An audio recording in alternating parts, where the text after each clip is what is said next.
राजनीति में सब्र की बड़ी अहमियत होती है। डीके शिव कुमार को ही देख लीजिए।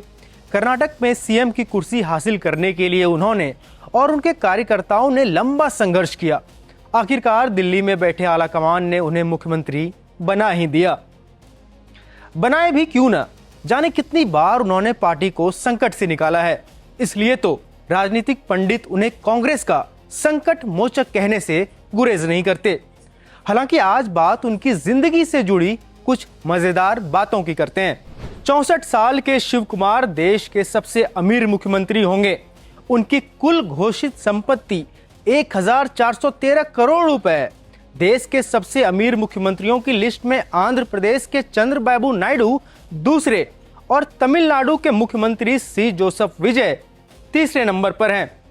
अब आप सोच रहे होंगे कि किसी राजनेता के पास इतना पैसा, वो भी कानूनी तौर पर कैसे? आपको बता दें कि डीके शिव कुमार सिर्फ राजनीति के खिलाड़ी नहीं हैं, वो रियल एस्टेट के भी असली किंग हैं।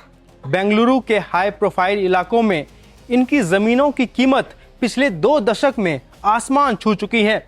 अकेले बेंगलुरु के गोपालपुर में स्थित इनका ग्लोबल मॉल और देवानम कंस्ट्रक्शन से जुड़े प्रोजेक्ट्स की वैल्यू ही लगभग 852 करोड़ रुपए आंकी गई है। इसके अलावा बेंगलुरु, मैसूरू, कनकपुरा से लेकर देश की राजधानी दिल्ली तक में इनके पास ऐसी आलीशान कोठियां और रेसिडेंशियल प्रॉपर्टीज हैं जो शायद ही किसी राजनेता के पास हो।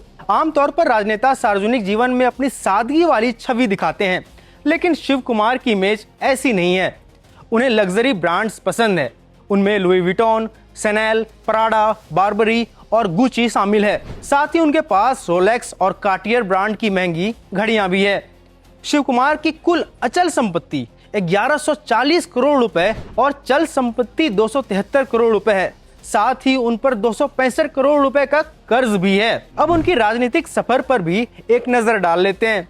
18 साल की उम्र में कांग्रेस की छात्र इकाई NSUI से राजनीति शुरू की। 1951 से 1983 के बीच वह बेंगलुरु जिला NSUI के अध्यक्ष रहे। बाद में वह युवा कांग्रेस से जुड़े और कर्नाटक इकाई के महासचिव बने। 1985 में कांग्रेस ने उन्हें सथानूर विधानसभा सीट से जनता दल के दिग्गज नेता और पूर्व प्रधानमंत्री HD देवगौड़ा के खिलाफ चुनाव मैदान में उतारा। वह चुनाव हार गए, लेकिन उनकी मजबूत चुनौती ने उन्हें राज्य राजनीति में पहचान दिलाई। 1987 में वह बेंगलुरु ग्रामीण जिला परिषद के सदस्य चुने गए और 1989 में पहली बार कांग्रेस टिकट पर विधायक बने। इसके बाद उन्होंने लगातार अपनी राजनीतिक पकड़ मजबूत कर ली।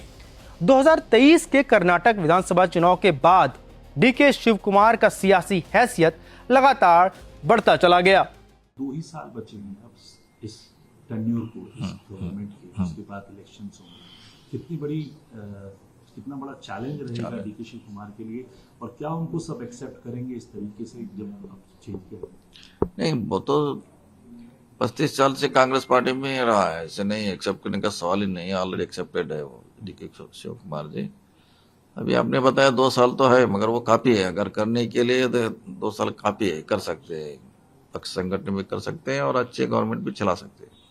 एक महत्वपूर्ण सवाल सर ये है कि अब सिद्धारमैया जी को कैसे अकोमोडेट किया जाए, लेगेसी को उनकी जो है, क्योंकि उन्होंने कहा है वो स्टेट में ही काम करना चाहते हैं। उसके लिए क्या फॉर्मूला आपको लगता होना चाहिए ताकि उनको अकोमोडेट किया उस तरीके? नहीं, वो तो हाईकमांड देख लेंगे। सिद्धरामैया के कैसे साथ में लेके चले, पार्टी के साथ, गवर्नमेंट के साथ, वो उसका ख्याल रखेंगे।